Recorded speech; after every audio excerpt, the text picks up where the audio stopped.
저는 어느 시점에나 티핑 포인트가 있다고 생각합니다. 제가 동탄 선거에서도 마지막 여론조사 결과와 최종 득표율이 큰 차이가 났던 것처럼 지금 이제 김문수로 이재명 후보에 견제를 할 수 없다고 판단한 나이가 있는 전통적 보수층이 합리적인 판단을 할 때입니다. 국민의힘의 당 지지율보다도 거기서부터 확장을 못하고 있는 그런 김문수 후보에게 얼마나 더 많은 기회를 줄 것인지 저는 시간이 없다 이런 생각을 하고 있습니다.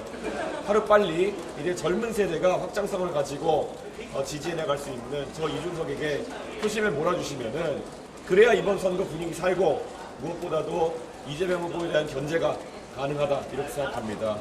언제까지나 제가 다시 한번 말하지만 너는 40밖에 안 되기 때문에 젊어서 안 돼 이런 말씀으로 대한민국의 미래를 가로막으실 것인지 궁금합니다.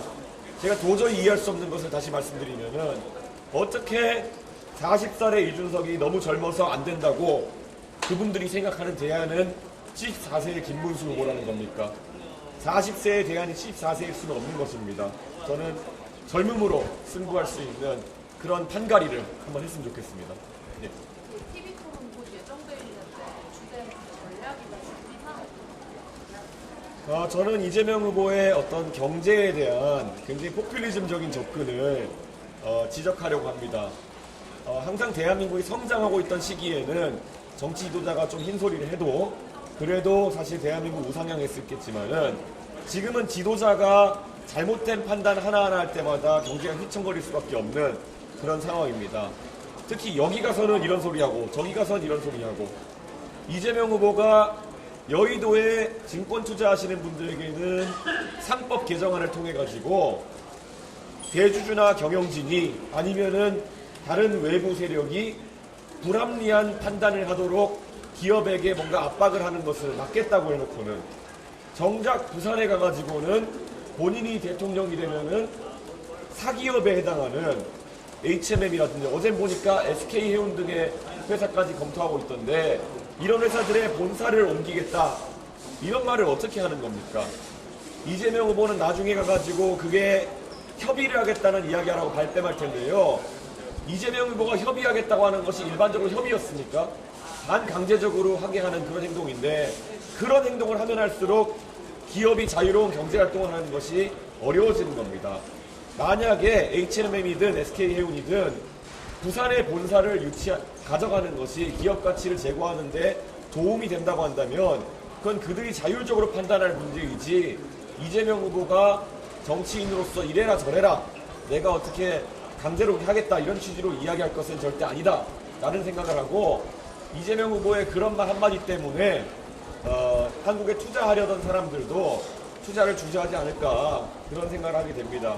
결국 경제는 물이 흐르듯이 세제 정책이나 규제를 조정해가지고 기업의 활동을 지원해야 되는 것이지 그런 식으로 어떻게 아직도 관주도 개발을 하겠다, 관주도 경제 운영을 하겠다라는 생각을 가지고 있는지 참 시대착오적이다 이런 생각을 하게 됩니다. 네.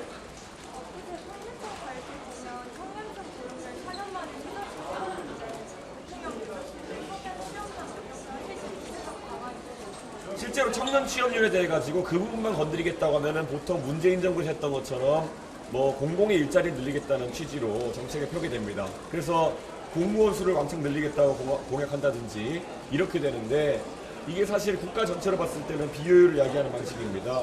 그렇기 때문에 제가 꾸준히 이야기하는 것은 결국 청년이 어떤 기업 창업이라든지 새로운 도전을 할 때 규제 같은 것이 막아서지 않겠다 이런 얘기를 했고요. 또 지금은 청년들이 새 출발을 할 때, 첫 출발을 할 때 거기서 시드머니를 마련하는 것이 굉장히 어렵습니다. 그래서 저희가 이미 기발표한 정책 중에 든든 출발 자금과 같은 정책이 있습니다. 사실 이런 정책을 바탕으로 한다면은 청년 한 사람이 만약에 대학이나 이런 것보다 만약 창업이나 이런 걸 선택한다고 했을 때 자기 개발이나 창업을 선택했을 때 대출로 그러니까 도덕적 해이 없이 대출로 최대 한 5천만 원 정도까지의 출발 자금을 가질 수 있는 저리 신용대출 한도를 가지게 되는 겁니다. 저는 이런 것들이 젊은 세대에게 본인이 어떤 새로운 것에 도전할 수 있는 좋은 기회를 마련해준다 이런 생각을 하고 있습니다. 그래서 저희는 젊은 세대에게 자유와 책임을 강조하는 그런 정책을 가져가려고 하고 있습니다. 문재인 정부 시절부터 공무원 일자리 늘리겠다 했던 정책들, 그것의 결과가 지금 나온 것처럼 젊은 세대가 결국 일자리가 오히려 줄어드는 결과를 낳게 되는 것이다. 그때 다 늘려놨으니까 더 늘릴 여력이 없는 거 아니겠습니까? 저는 그런 부분에 대해 가지고 결코 그렇게 과도한 당근을 던지는 형태로 정책을 펼쳐서는 안 된다, 이런 생각을 하고 있고요. 전체적으로 경제가 살아나게 되면은 청년의 일자리만 느는 것이 아니라 젊은 세대, 장년층, 그리고 투자를 할 수 있는 자산을 가진 고연령층, 이런 것까지 전부 다 일자리가 활성화될 것이다, 이런 생각을 하고 있습니다. 네.